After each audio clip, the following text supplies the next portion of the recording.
नमस्कार दोस्तों, मैं विनोद सर अपने YouTube चैनल प्रतिज्ञा जीएस में आप सभी लोगों का स्वागत करता हूं। दोस्तों, जो लोग हमारे YouTube चैनल पर अभी नए हों वो हमारे इस चैनल को सब्सक्राइब कर लीजिए और बेल आइकन का बटन दबा दीजिए, जिससे आपकी आने वाली संविधान की हर वीडियो आप तक आसानी से पहुंचती रहे।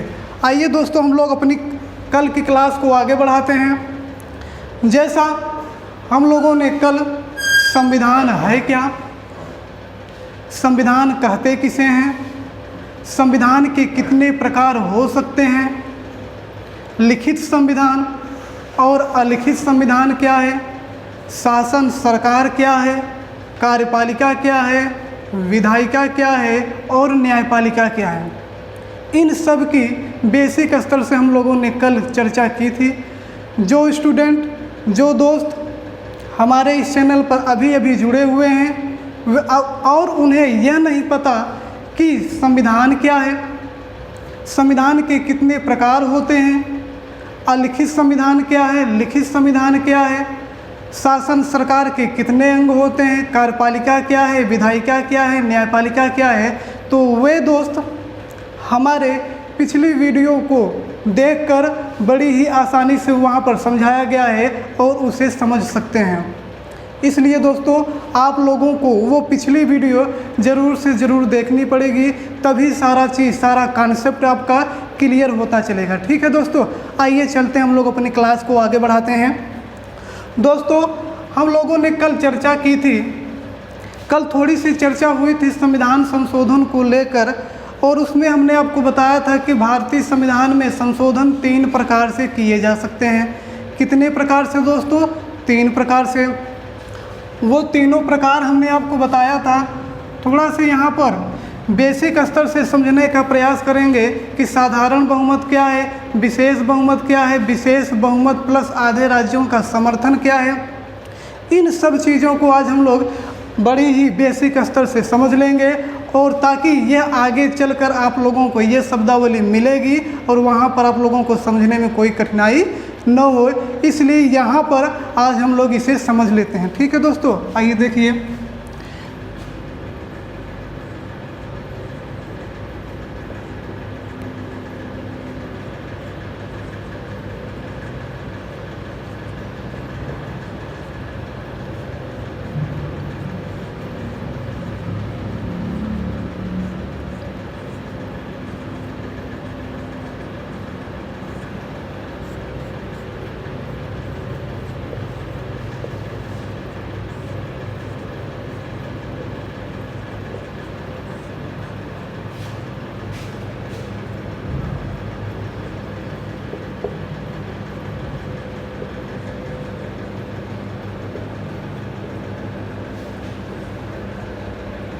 देख लीजिए दोस्तों, ये आपके व्हाइट बोर्ड पर 3 प्रकार के संशोधन लिखे गए हैं। अगर आपसे कोई पूछे या आपके एग्जाम में आए कि भारतीय संविधान में संशोधन कितने प्रकार से हो सकते हैं, तब आपका जो जवाब होगा वो होगा दोस्तों 3 प्रकार के। कितने प्रकार के? 3 प्रकार के। ठीक है, कौन कौन से? साधारण बहुमत के द्वारा संशोधन, विशेष बहुमत के द्वारा संशोधन और विशेष बहुमत प्लस आधे राज्यों के द्वारा समर्थन। ठीक है, इन चीज़ों को हम लोग समझेंगे। अगर यहीं पर थोड़ा सा क्वेश्चन को बदल दिया जाए और आपसे पूछा जाए कि भारतीय संविधान के अनुच्छेद 368 के तहत, बड़े ध्यान से समझिएगा, बहुत ही बेसिक कॉन्सेप्ट है। अगर यहाँ पर आप लोग नहीं समझेंगे तो गलतियाँ कर जाएंगे दोस्तों। अगर आपसे कोई पूछे कि भारतीय संविधान में संशोधन कितने प्रकार से हो सकते हैं, तो आपका जवाब आना चाहिए क्या? 3 प्रकार से। अगर यहीं पर आपसे पूछा जाए कि भारतीय संविधान के अनुच्छेद 368 के तहत कितने प्रकार से भारतीय संविधान में संशोधन किया जा सकता है, तब आपका जवाब जो आना चाहिए दोस्तों वो 3 नहीं, कितने? 2 प्रकार से दोस्तों। कितने प्रकार से? 2 प्रकार से। और वो दो प्रकार हैं, वो कौन से हैं? विशेष बहुमत द्वारा, विशेष बहुमत प्लस आधे राज्यों के समर्थन के द्वारा। सीधा सीधा अनुच्छेद 368 में संविधान संशोधन की प्रक्रिया का उल्लेख किया गया है और इसमें सीधा बताया गया है कि भारतीय संविधान में केवल 2 प्रकार से संशोधन किए जा सकते हैं। और तीसरी बात इस अनुच्छेद में बताई गई है कि संविधान संशोधन संबंधित विधेयक पर राष्ट्रपति अपने वीटो पावर का प्रयोग नहीं कर सकता। दोस्तों इस चीज़ को हम लोग ध्यान से समझेंगे। राष्ट्रपति चाहकर भी भारतीय संशोधन संबंधित विधेयक पर अपनी अनुमति नहीं रोक सकता, अर्थात उसे अपनी अनुमति इस विधेयक पर देनी ही पड़ेगी। आइए दोस्तों हम लोग आगे देखते हैं, इसको समझ लीजिए साधारण बहुमत क्या है। दोस्तों बड़े आराम से समझेंगे, एकदम धैर्य के साथ देखिए। ये जो साधारण बहुमत होता है यह सदन के कुल सदस्यों के, क्या दोस्तों, सदन के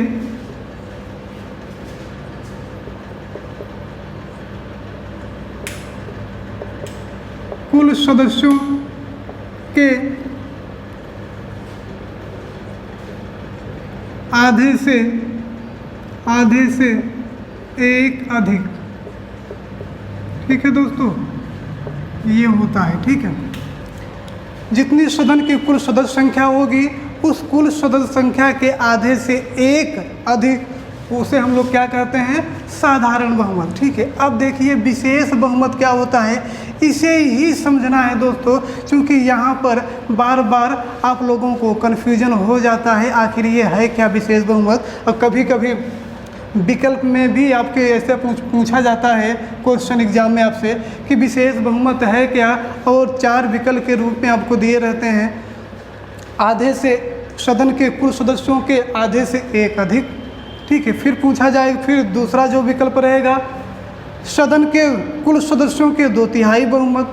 तीसरा जो होगा ऑप्शन होगा सदन के कुल सदस्यों प्लस उपस्थित होने वाले सदस्यों का 2/3 बहुमत। और जो आपका लास्ट ऑप्शन होगा सदन के कुल सदस्यों का बहुमत, ठीक है दोस्तों, प्लस उपस्थित व मतदान करने वाले सदस्यों का 2/3 बहुमत। तो इनमें से क्या होगा आंसर, जो आपका लास्ट वाला दोस्तों विकल्प है वही राइट आंसर होगा। ठीक है दोस्तों, तो इस प्रकार से आपसे क्वेश्चन पूछे जा सकते हैं। इसे मिटा दें दोस्तों, आप लोग नोट भी करते रहिए।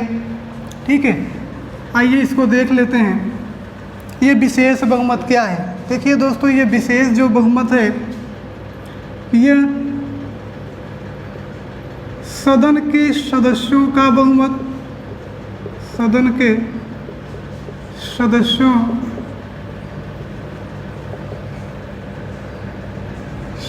सदस्यों का बहुमत प्लस उपस्थित व मतदान करने, थोड़ी देर के लिए दोस्तों इसे मिटा देते हैं, आप लोग इसे समझ लीजिएगा बाद में। सदन के सदस्यों का बहुमत प्लस उपस्थित व मतदान करने वाले सदस्यों का 2/3 बहुमत। ठीक है दोस्तों, तो ये होता है विशेष बहुमत। ये क्या होता है दोस्तों, ये होता है विशेष बहुमत। उम्मीद करते हैं ये विशेष बहुमत का कॉन्सेप्ट आपको समझ में आ गया होगा दोस्तों। ठीक है दोस्तों, ज़रा इसको आप लोग नोट कर लीजिए। फिर हम विशेष बहुमत प्लस आधे राज्यों की बात करते हैं। आइए दोस्तों इसको देख लेते हैं। विशेष, अब ये आपको समझ में आ गया विशेष बहुमत क्या है। अब विशेष बहुमत प्लस आधे राज्यों का समर्थन। संविधान में कुछ ऐसे प्रावधान होते हैं दोस्तों जिसमें विशेष बहुमत के साथ साथ आधे राज्यों के समर्थन की आवश्यकता पड़ती है। जैसे राष्ट्रपति के निर्वाचन मंडल में कोई संशोधन होता है तो वहाँ पर विशेष बहुमत प्लस आधे राज्यों का समर्थन होना बेहद ही आवश्यक होता है दोस्तों। ठीक है, तो ये उम्मीद करते हैं कि आप लोगों के ये साधारण बहुमत, विशेष बहुमत प्लस आधे राज्यों का समर्थन आप लोगों की समझ में आ गया होगा। इसका दोस्तों अलग से टॉपिक ही है संविधान संशोधन, तो वहाँ पर जब हम लोग पहुँचेंगे तो वहाँ इसकी विस्तार से हम लोग चर्चा करेंगे। आज के लिए बस इतना ही, ठीक है दोस्तों। आगे बढ़ते हैं हम लोग।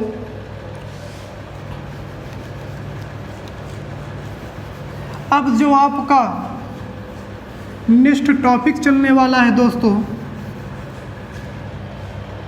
वो है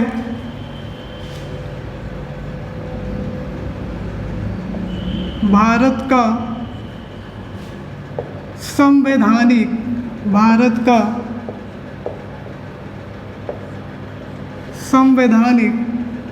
विकास। क्या है दोस्तों? भारत का संवैधानिक विकास। ये आपका नेक्स्ट टॉपिक है दोस्तों, ठीक है। आपका नेक्स्ट टॉपिक क्या है दोस्तों? आपका जो नेक्स्ट टॉपिक है भारत का संवैधानिक विकास। देखिए दोस्तों, भारत के संवैधानिक विकास की तरफ बढ़ने से पहले थोड़ी सी जो कॉन्सेप्ट है, बेसिक है, चीज़ें हैं, वो यहाँ पर समझ लेते हैं। जो इसकी पृष्ठभूमि है इसके बारे में थोड़ा सा समझ लेते हैं। देखिए, ईस्ट इंडिया कंपनी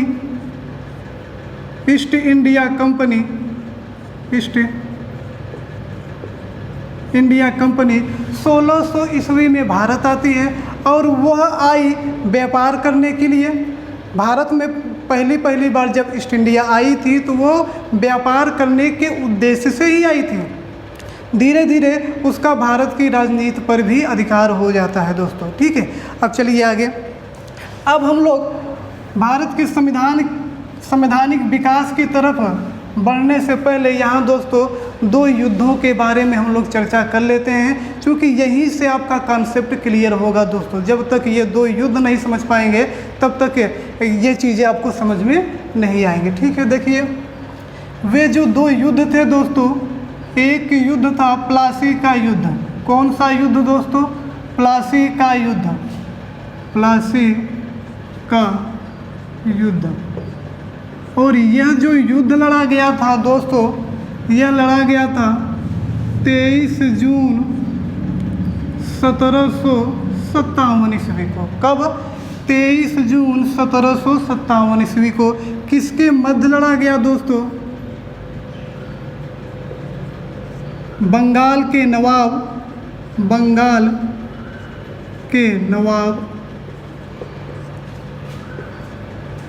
वह बंगाल के नवाब हैं और ब्रिटिश ईस्ट इंडिया कंपनी के मध्य, मतलब बंगाल के नवाब और ब्रिटिश ईस्ट इंडिया कंपनी अर्थात अंग्रेज़ों के मध्य लड़ा गया। उस समय बंगाल के नवाब थे कौन दोस्तों? तो बंगाल का नवाब था उस समय सिराजुद्दौला। कौन था? सिराजुद्दौला, ठीक है दोस्तों, सिराजुद्दौला। और ब्रिटिश ईस्ट इंडिया कंपनी का जो सेनापति था, अर्थात जो अंग्रेज़ों का सेनापति था, वह कौन था दोस्तों? तो लॉर्ड क्लाइव। कौन था?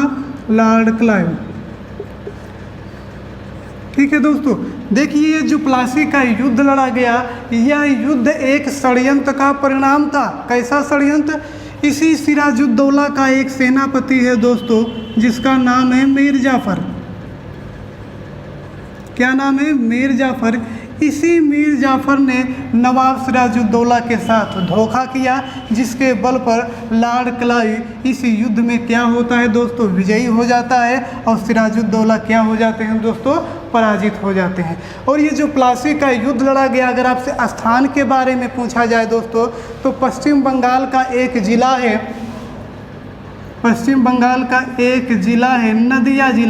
नदिया ज़िला में ही एक प्लासी का मैदान है। उसी मैदान पर यह युद्ध लड़ा गया था दोस्तों, ठीक है। तो ये चर्चा, इस प्लासी युद्ध की विजय के बाद अंग्रेज़ों का बंगाल की राजनीति पर अधिकार हो गया। और जो बंगाल की राजनीति पर अधिकार हुआ दोस्तों, यह अभी कानूनी रूप से नहीं हुआ है। और कानूनी रूप से बंगाल की राजनीति पर अधिकार वो होगा दोस्तों कब? किस युद्ध में? बक्सर युद्ध की विजय के पश्चात दोस्तों। तो हम लोग बक्सर युद्ध के बारे में भी देख लेते हैं, इसको ज़रा आप लोग नोट कर लीजिएगा। देखिए, ये हम लोगों ने प्लासी के युद्ध के बारे में पढ़ा। अब जरा सी चर्चा हो जाए मोटे मोटे तौर पर बक्सर के युद्ध की दोस्तों। बक्सर का युद्ध,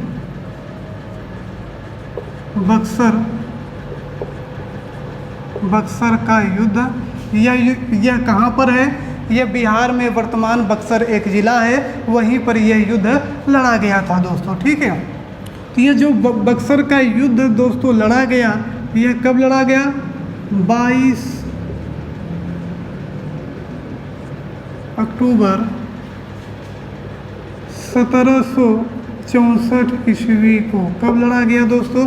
22 अक्टूबर 1764 ईस्वी को। कौन कौन थे? देखिए ये बहुत महत्वपूर्ण है दोस्तों, कई बार आपके एग्जाम में पूछे गए हैं। ठीक है, तो हर चीज़ यहाँ पर एकदम क्लियर होनी चाहिए। हम लोग संवैधानिक विकास की तरफ बढ़ रहे हैं। ठीक है, देखिए यह जो युद्ध लड़ा गया था उसमें बंगाल के नवाब,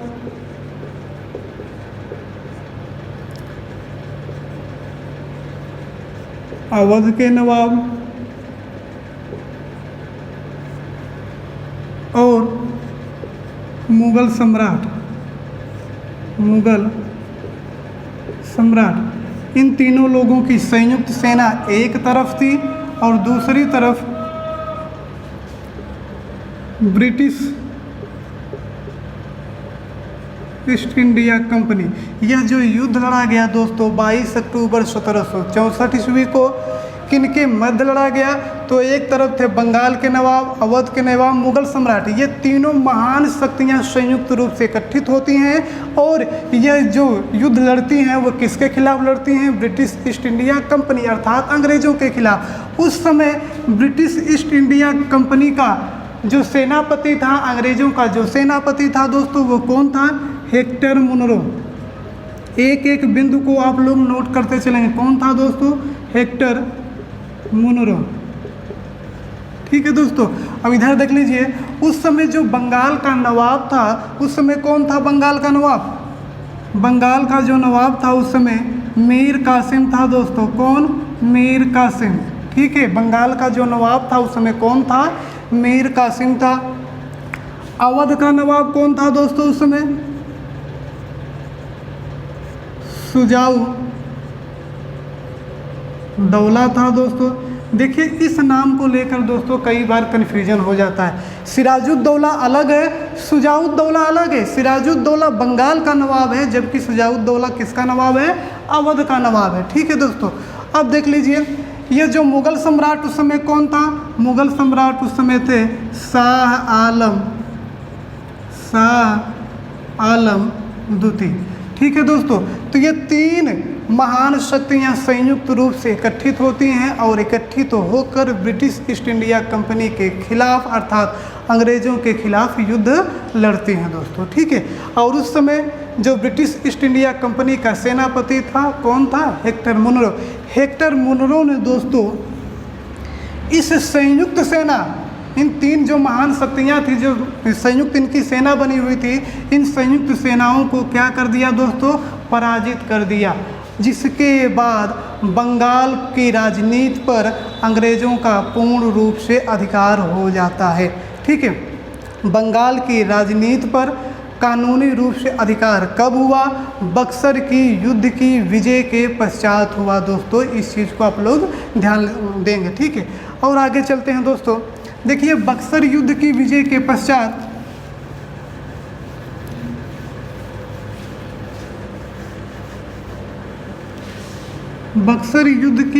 पश्चात कई महत्वपूर्ण कार्य किए गए दोस्तों। जैसे ही बक्सर युद्ध की विजय होती है 1764 ईस्वी में, 1764 ईस्वी के बाद 1765 ईस्वी में बंगाल में, कहाँ दोस्तों? बंगाल में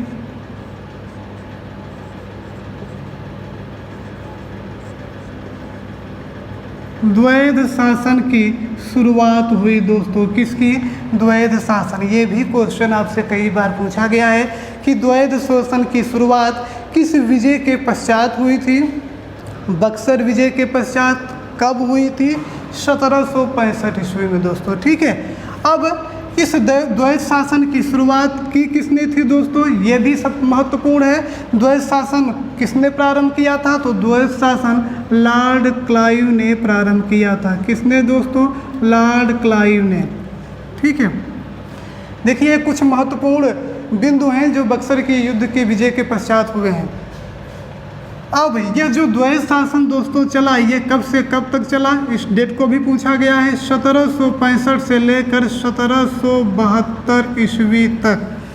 अब 1772 ईस्वी के पश्चात दोस्तों 1773 ईस्वी में अंग्रेज़ों द्वारा पहली बार बंगाल में लिखित कानून बनाए गए 1773 ईस्वी में, जिसे हम लोग रेगुलेटिंग एक्ट के नाम से जानते हैं। ठीक है दोस्तों, अब हम लोग धीरे धीरे संवैधानिक विकास की तरफ बढ़ रहे हैं।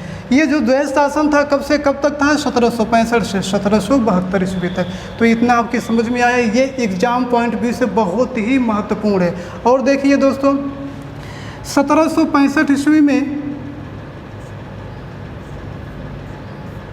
1765 ईस्वी में ही इलाहाबाद की संधि हुई दोस्तों। इलाहाबाद की संधि,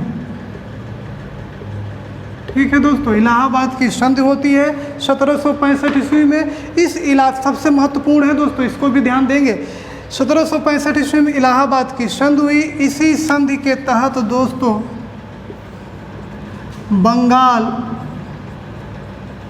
बंगाल बिहार व उड़ीसा, बंगाल बिहार व उड़ीसा की दीवानी प्राप्त हो गई किसे, अंग्रेज़ों को। ठीक है, दीवानी का मतलब होता है दोस्तों राजस्व एकत्रित करना, राजस्व पर अधिकार। बंगाल बिहार व उड़ीसा से राजस्व प्राप्त करने का अधिकार प्राप्त हो गया किसे, अंग्रेज़ों को। ठीक है, लॉर्ड क्लाइव को। इस चीज़ को आप लोग ध्यान रखेंगे। ठीक है, तो इलाहाबाद की संधि के तहत कहाँ पर, कई बार पूछा गया है कि इलाहाबाद की संधि के तहत अंग्रेज़ों को कहाँ की दीवानी प्राप्त हुई, तो विकल्प में आपको कई तरह के विकल्प रहेंगे।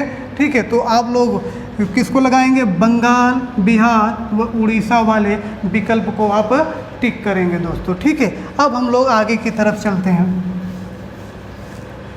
ये तो पृष्ठभूमि थी जो संवैधानिक विकास।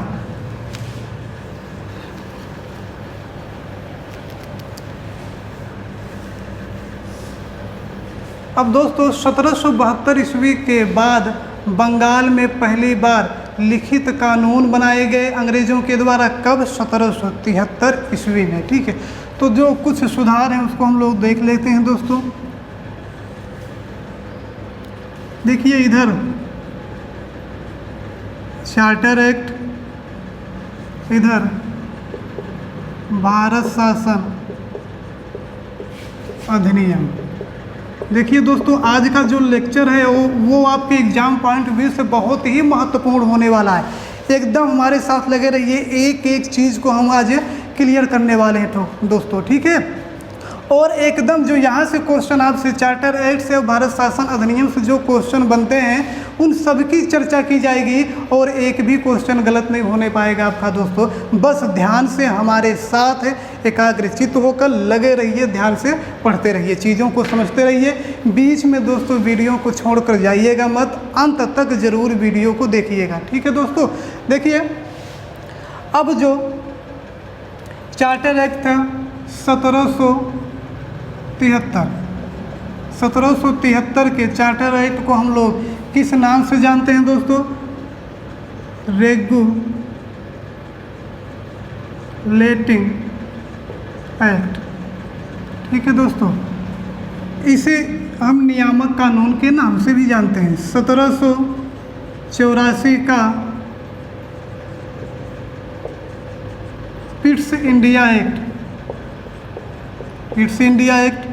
ठीक है, फिर उसके बाद 1793 का चार्टर एक्ट। ठीक है दोस्तों, फिर जो है आपका 1813 का चार्टर एक्ट। फिर आपका दोस्तों है 1800 1933 का चार्टर एक्ट। फिर आपका दोस्तों 1853। इधर देख लीजिए जो भारत शासन अधिनियम की तरफ 1858 का भारत शासन अधिनियम। ठीक है दोस्तों। फिर 1858 के बाद कौन सा अधिनियम आया? 1861 का भारत शासन अधिनियम। फिर कौन से आता है? 1892 ईस्वी का भारत शासन अधिनियम। फिर दोस्तों 1909 ईस्वी का इसे हम लोग कहते हैं मार्ले मिंटो सुधार अधिनियम। क्या कहते हैं दोस्तों? मार्ले मिंटो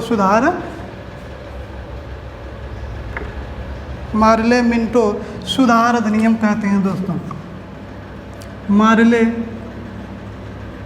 मिंटो सुधार अधिनियम। ये जो 1909 का भारत शासन अधिनियम है इसे मार्ले मिंटो सुधार अधिनियम के नाम से जानते हैं। 1909 का मॉन्टेस्क्यू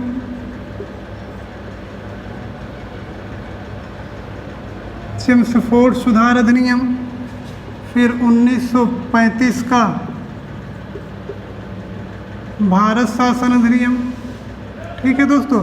फिर 1947 तो यहाँ तक हम लोग भारत के संवैधानिक विकास को पढ़ेंगे दोस्तों। ठीक है, तो इसको आप लोग एक बार नोट कर लीजिए। फिर आगे की तरफ हम लोग चलते हैं। इसे चार्टर एक्ट क्यों कहा गया, इसे भारत शासन अधिनियम क्यों कहा गया, इसकी हम लोग विस्तार से चर्चा करते हैं। आज के बाद आप लोगों को इसको लेकर कोई भी कन्फ्यूजन नहीं होने वाला है दोस्तों। पहले आप लोग इसे एक बार नोट कर लीजिए।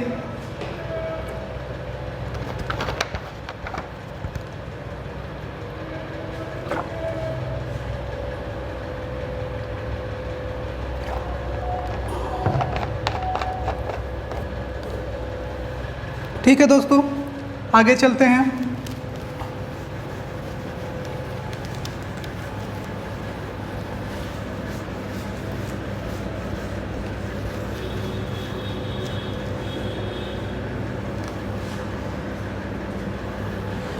अब दोस्तों देखिए, जब भारत में ईस्ट इंडिया कंपनी आती है किस उद्देश्य से आती है? व्यापार करने के उद्देश्य से आई, लेकिन धीरे धीरे उसने भारत की राजनीति पर भी अधिकार कर लिया, हस्तक्षेप करना प्रारंभ कर दिया। और उस समय दोस्तों जो भारत के लिए कानून बनाए जाते थे वो कहाँ पर बनते थे दोस्तों? इस चीज़ को एकदम ध्यान से देखिएगा, समझने का प्रयास करिएगा। यहाँ पर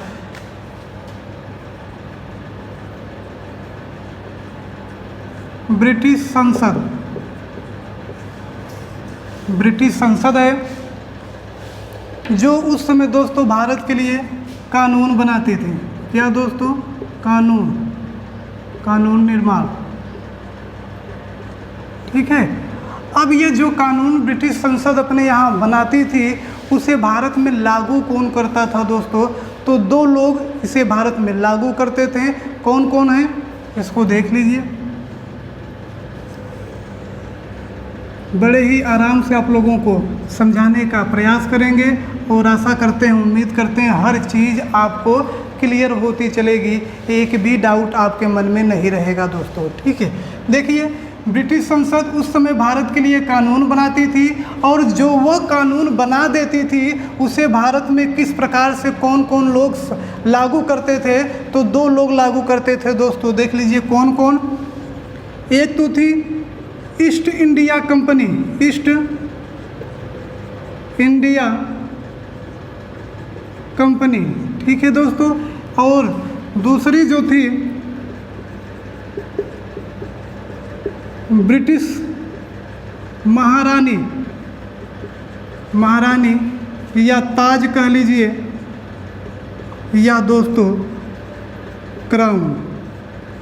इनके द्वारा क्या किया जाता था? कानून को लागू किया जाता था, लागू किया गया, कानून लागू किया गया। अब इधर ईस्ट इंडिया कंपनी द्वारा कानून लागू किया गया।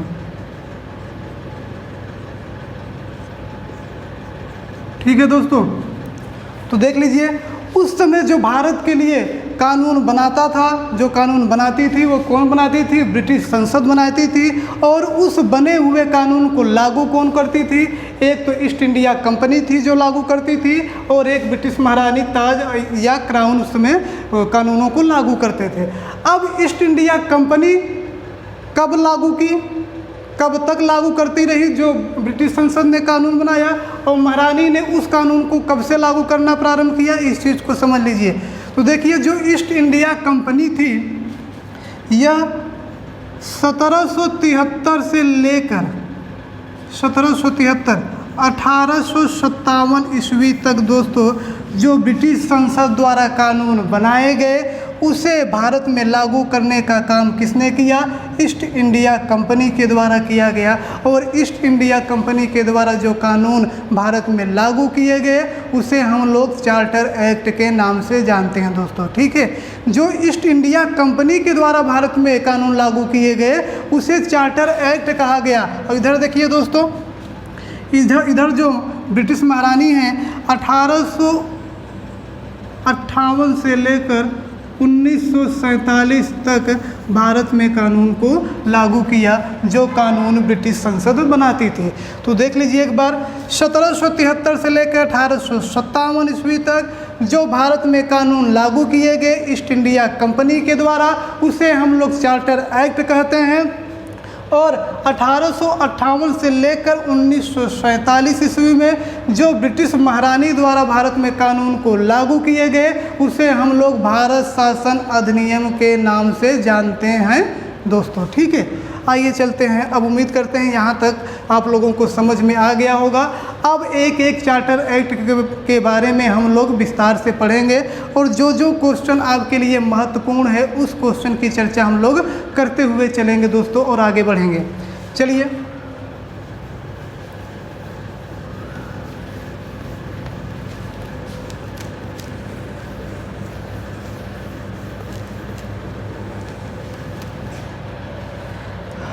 अब हम जो हमारा पहला चार्टर एक्ट है 1773 का रेगुलेटिंग एक्ट, ठीक है दोस्तों, इसे नियामक कानून भी कहा जाता है। क्या? नियामक कानून। अब इसके बारे में हम लोग देख लेते हैं। देख लीजिएगा, यहाँ से एक दो क्वेश्चन बहुत ही महत्वपूर्ण हैं और आपके हर एग्जाम में पूछे जाते हैं दोस्तों, ठीक है। देख लीजिए, ये क्या है? 1773 का रेगुलेटिंग एक्ट, इसे नियामक कानून के नाम से भी जाना जाता है। तो देखिए दोस्तों, यह जो रेगुलेटिंग एक्ट था यह अंग्रेज़ों द्वारा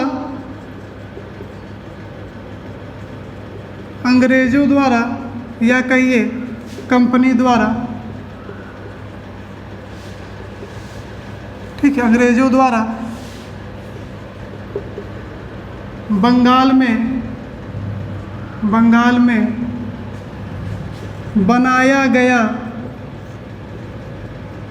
बनाया गया पहला लिखित कानून था। पहला लिखित कानून, तो ये बहुत महत्वपूर्ण है दोस्तों। पहला लिखित कानून, अगर पूछे कि भारत में पहला लिखित कानून अर्थात बंगाल में पहला लिखित कानून अंग्रेज़ों द्वारा कब लागू किया गया, तो 1773 ईस्वी में, जिसे हम लोग रेगुलेटिंग एक्ट के नाम से जानते हैं दोस्तों।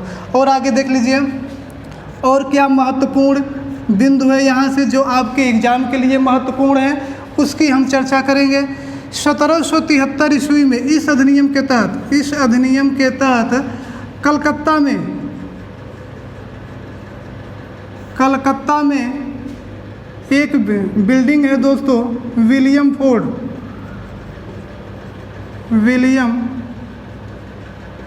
फोर्ड। इसी बिल्डिंग में सर्वोच्च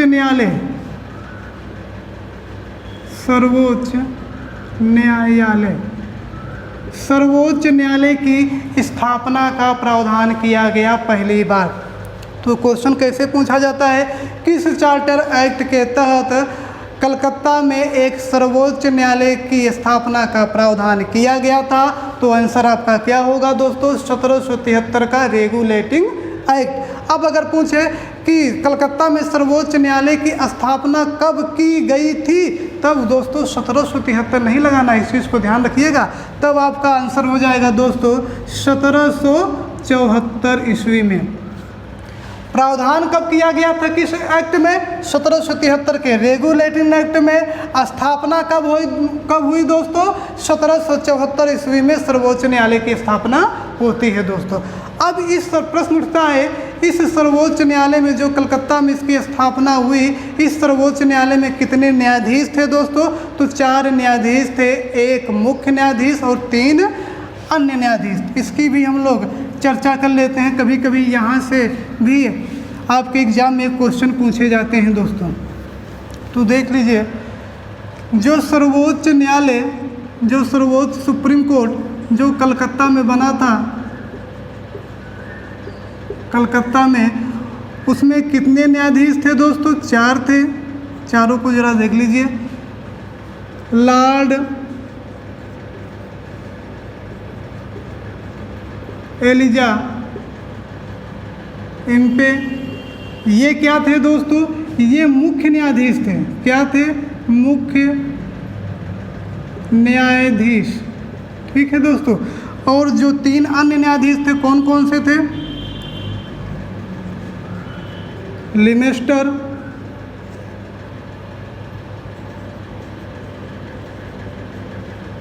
चैम्बर्स और हाइड। ये तीनों क्या थे दोस्तों? ये तीनों अन्य न्यायाधीश थे, अन्य न्यायाधीश। ठीक है दोस्तों। अगर आपसे पूछा जाए कि सर्वोच्च न्यायालय में उस समय, जिस समय 1774 ईस्वी में कलकत्ता में स्थापना की गई थी, उस समय कितने न्यायाधीश थे? 4 थे। लॉर्ड एलिजा इम्पे मुख्य न्यायाधीश थे, अन्य न्यायाधीश लिमिस्टर, चैम्बर्स और हाइड थे दोस्तों। और आगे चलते हैं, इससे और क्या महत्वपूर्ण क्वेश्चन आते हैं, इसको भी चर्चा हम लोग कर लेते हैं। और बाकी इसके आगे के जो चार्टर एक्ट हैं, इसकी चर्चा हम लोग कल की क्लास में दोस्तों करेंगे। ठीक है दोस्तों। आइए देखिए,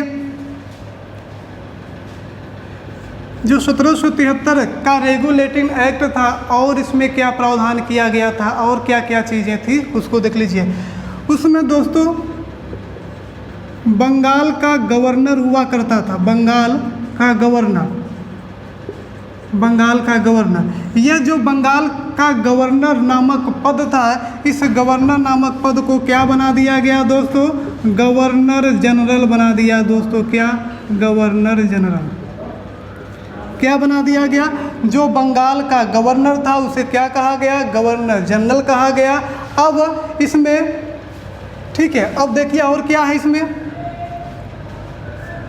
देखिए, ये आपका क्वेश्चन जो बंगाल का गवर्नर और गवर्नर जनरल है, ये बहुत ही महत्वपूर्ण है। कई बार आपसे पूछा गया है, किस चार्टर एक्ट के तहत बंगाल के गवर्नर को बंगाल का गवर्नर जनरल कहा गया? तो क्या आंसर होगा दोस्तों? 1773 ईस्वी का रेगुलेटिंग एक्ट। अब थोड़ी सी एक चर्चा दोस्तों और कर लेते हैं यहाँ पर, और इसे ज़रूर नोट करिएगा। और अपनी क्लास को यहीं पर आज के लिए विराम करेंगे। फिर नेक्स्ट की क्लास में इसके आगे के चार्टर एक्ट को हम लोग पढ़ेंगे। ठीक है, तो ज़रा इसको देख लीजिए। कई बार गवर्नर को लेकर आपके मन में कई प्रकार से कन्फ्यूजन रहते हैं दोस्तों, तो आज यहाँ वो कन्फ्यूजन दूर होने वाला है। आज के बाद ही इसको लेकर कोई भी कन्फ्यूजन नहीं रहेगा दोस्तों। देखिए, अगर कहें बंगाल का प्रथम गवर्नर,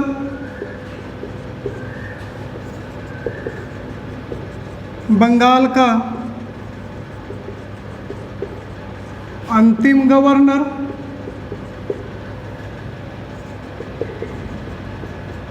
बंगाल का प्रथम गवर्नर जनरल, ठीक है दोस्तों, बंगाल का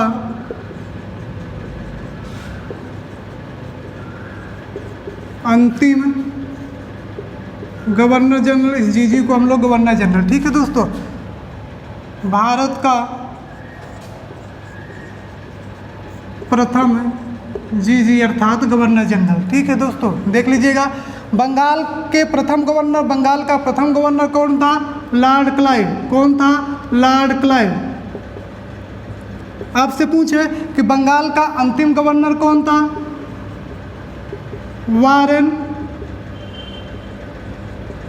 हेस्टिंग्स। कौन था? Warren Hastings. बंगाल का प्रथम गवर्नर जनरल कौन था? तो हो जाएगा वारेन हेस्टिंग्स। कौन? वारेन हेस्टिंग्स, क्योंकि 1773 के रेगुलेटिंग एक्ट के तहत बंगाल के गवर्नर को क्या बना दिया गया था? Governor general. इस प्रकार बंगाल का प्रथम गवर्नर जनरल कौन था? Warren Hastings. अगला देख लीजिए, बंगाल का अंतिम गवर्नर जनरल कौन था दोस्तों? तो William Bentinck, Lord William Bentinck, William Bentinck. ठीक है दोस्तों। और भारत का प्रथम गवर्नर जनरल कौन था? तो भारत का प्रथम governor general Lord William Bentinck. ठीक है दोस्तों, देखिए ये जो बंगाल का अंतिम गवर्नर जनरल विलियम बेंटिंग था, इसे ही 1833 के चार्टर एक्ट के तहत भारत का प्रथम गवर्नर जनरल बनाया गया था दोस्तों। तो ये कुछ महत्वपूर्ण बिंदु थे जो आपके एग्जाम पॉइंट ऑफ व्यू से बहुत ही महत्वपूर्ण है और इसे लेकर आपके मन में हमेशा कन्फ्यूजन बना रहता है। तो उम्मीद करते हैं जो ये कन्फ्यूजन था आज के बाद ये दूर हो जाएगा दोस्तों। ठीक है, तो दोस्तों आज की क्लास बस यहीं तक। कल की क्लास में इसके हम आगे पढ़ेंगे 1784 के बारे में, चार्टर एक्ट के बारे में। धीरे धीरे करके जितने भी चार्टर एक्ट हैं, भारत शासन अधिनियम है, उसके बारे में हम लोग चर्चा करते हुए चलेंगे दोस्तों। ठीक है दोस्तों, तो यहाँ तक आप लोग हमारी क्लास में बने रहने के लिए आप लोगों का बहुत बहुत धन्यवाद। अगर आप लोगों को हमारी क्लास अच्छी लग रही हो तो हमारे चैनल को सब्सक्राइब कर लीजिए और बेल आइकन का बटन दबा दीजिए। और जाते जाते दोस्तों फिर से कहूँगा, एक बार लाइक का बटन ज़रूर दबा दीजिए। धन्यवाद दोस्तों।